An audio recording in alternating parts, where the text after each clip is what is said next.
Hal Leonard's book is great in that it gives us music from a wide variety of sources, and we arrive now at J.S. Bach's Minuet in G.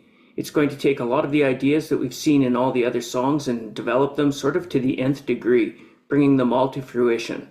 There are a couple more songs left in the book, but this song is kind of the pinnacle of what we need to see in the key of G and all of the concepts we've run into so far. Like Au Clair de la Lune and Simple Gifts, it's got a counterpoint, which of course Bach was famous for, but we're not going to be able to work that out here in the sense that I can't really do tracks here for you to hear yourself play against it anyway. I'm going to try to hurry. I'm going to try to get this done in one shot, but it's such an involved song for such a simple melody that it could take us an awful long time. Let me just get started here and see how far we can get going. Obviously, as the name implies, we're in the key of G, so we have F sharp. We're going to see the emphasis again of the chord tones on all the strong beats, especially the down beats of the bars, in 3/4 time, and we're going to see a lot of really cool repeating motifs. When you're learning to sight read, I've tried to emphasize to you that we're not trying to rely on the deciphering of every single note as we see them in terms of their own individuality. That's important, of course, that's the first step. It's like learning to read English, and you have to learn the alphabet. You have to learn how to sound out a word. We actually read like that at first. We will look at these notes and figure each one out individually, as we've talked about. Every good boy deserves, there's a D. Every good, there's a G. But after a while, you'll start to see parts of the song all encompassed in one run or in an interval. We've tried to emphasize this throughout the book. Here we see the G chord hitting a D note. That's the 5th of the chord. Drops down. I could get rid of this line. It's a little confusing at the moment. D down to G. The leap is to another chord tone. These aren't only interesting just as their own facts. They're interesting in the sense that they're going to help you with your sight reading in other songs, but also your own compositions and even your solos. Try to look for some of these ideas, the emphasis of chord tones, the emphasis of scales, repetition of motifs, which we're going to see in a second. So we hit the D note on the G chord, drop down to the G and do a run up the scale. Back up to that D, the 5. So we went 5, root, scale, to the D. I can't memorize a song like that just by glancing at it. Obviously, what I've just done is looked at what's happening. I see the scale happening there, so I don't have to read it note for note. Then it drops down to G again. So we've got G, so we've got the G chord with the D note, scale run up to the D again, and back down to the G. The motif repeats on the 4 chord, the C. G's chords are G, C, and D, 1, 4, 5, the primary chords. This time it's on the 3rd and drops down to the root. So the 3rd of C is E, hit the root of C and run up a scale. The F is sharp in G, and we hit the G. So we get the D, a G scale, D down to the root. Switch to the C chord, hit the 3 of the chord, drop to the root and run up to the G, and plop down to that root down there again. We're adding color. This was on the 5 of the chord, then the 3 of the chord. Now we're on the D, really a D7, because it's on the flat 7 of the chord. The C note, then the root, and down the scale. G chord with the B note, that's a chord tone of course. Neighbor tone up to C and down, also you could consider it a sus4. C, B, A, G, F sharp, leading tone turns you around back up to the G. Running back up the scale, F sharp, G, A, B, a little leap down to G. Here's our appoggiatura. That's the B note on the D chord. That's a 6 we've leaped into, and it's going to drop you down to the 5 of the chord. And that 5 of the D chord is the 2 of the key. Here's all of that section then. G. I keep saying G. I want the D note. D, run up the scale. A 3 on the C chord. G chord. The 7 on the D chord.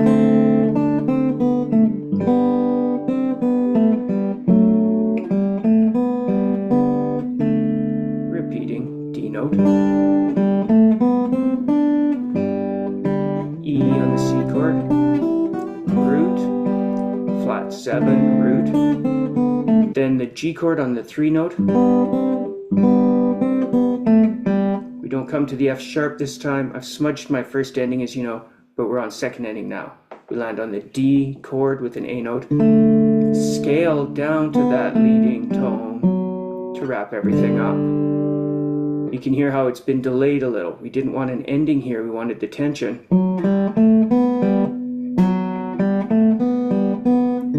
Which repeated back to the top. This time we're wrapping it up on the G, so the D is longer and saves the leading tone to the end. All of that goes again. That's page 1 in your book. That looks like about page 42. Then we go off onto page 2.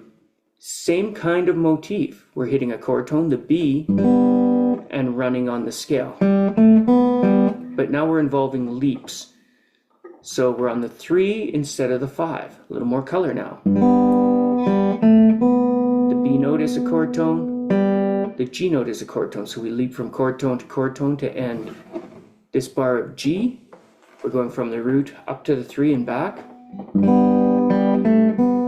On the D, we hit the 5, leap up to the D, another chord tone, run up to another chord tone, F sharp, drop to a chord tone, E minor. Well, this is interesting. We want this root again, but we're going to use the relative minor now.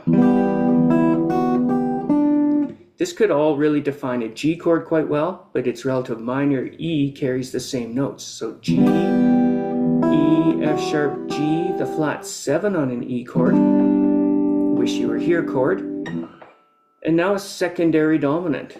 This is the dominant from the key of D. This is D's 5, it's the A7, you've seen it throughout Hal Leonard. On Star Spangled Banner, we saw how that brought an accidental for once, the leading tone of the following chord, and here it is. A has a C sharp. That's the note that brings A out of the key of G, puts us in the key of D, it's the leading tone of the D, and it's what makes A major chord, or here a dominant 7. We get the 3, drop down to the root, a pure scale, A all the way up to the G note, including the C sharp, so we're running actually in the D scale right now. Flat 7 on the A chord. We saw a flat 7 on E minor. We've seen a flat 7 earlier on the D7. So we're adding a nice bit of color there on that chord. Here we are running off the 3 again, the C sharp. I like to pause there and breathe. Chord tones on D, a 3 down to a 5. The secondary dominant with the C sharp. The 7 of D leading into D. So we've really resolved onto that 5 chord. This isn't just in passing anymore. It's not quite a modulation, but we've really tonicized toward it. This is descending fifths. E minor is the 6 in G, but it's the 2 in D, so we get a 2, 5, 1 in D. I'm going to run all this section again, from E minor, down a 5 to A, which is the 5 of D, and D is the 5 of G. This is a hard little lick.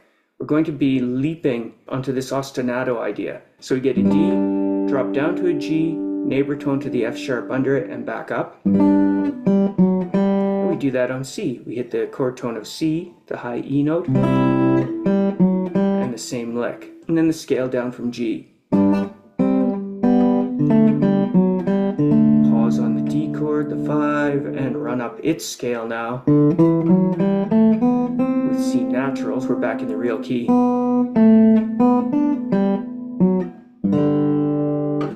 So our chord progression is awesome. We've got 1, 4, and 5, G, C, and D. We start into the relative minor, which you might expect, but here it's dropping down a 5th in the cycle of fifths to the A7, the secondary dominant, dropping down the cycle of fifths to the D, the dominant chord, and finally to the G. This should take you several weeks maybe. I like to spend a week or 2 on page 1, that's up to this repeat sign, and then a week or 2 on the next page. Of course, while you're doing it, I get to play the counterpoint, but I'm not going to be able to do that here for you. Here's the entire song at a tempo you could play with some experience on the song. 1, 2, 3.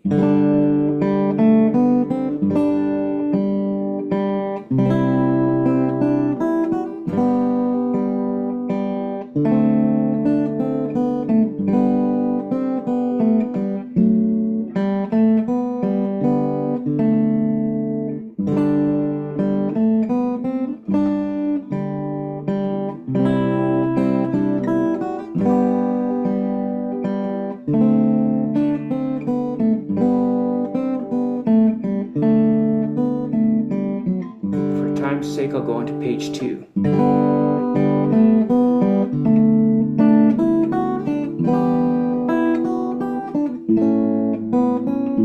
Pausing here, running on the A chord.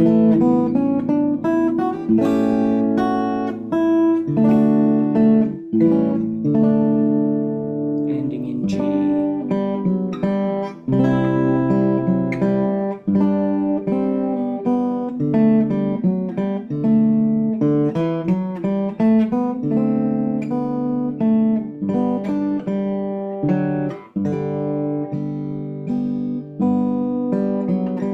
I'm on counterpoint, you can play the tune again.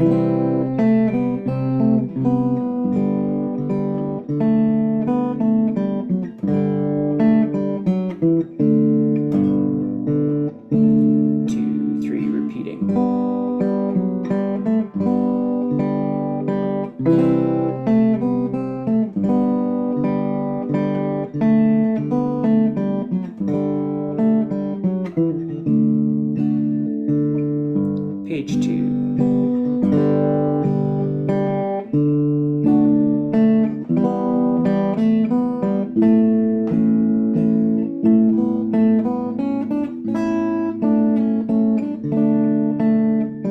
One, two, three, the G chord, C chord,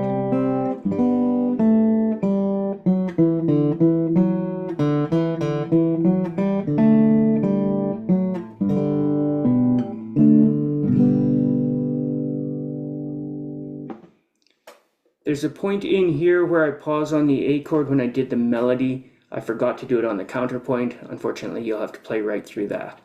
Chord-wise, you should also practice those. So you'd be on the G, 1, 2, 3, 1, 2, 3, C, 2, 3, G, 2, 3, D, 2, 3, G, D, and G.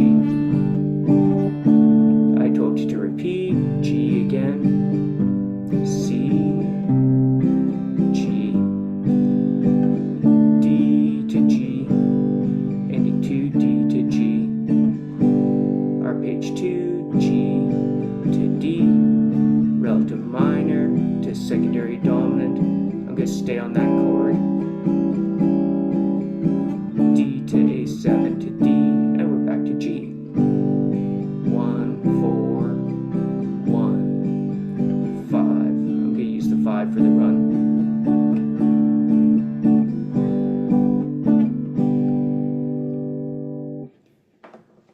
I think the book actually doesn't want us playing a chord on this scale run, as they've given us an A7 on this bar and on this bar.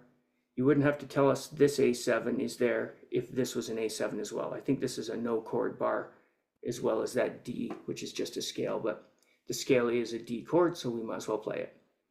I think I made her. I hope you can understand some of that and play along with it. Have a good one. See you guys.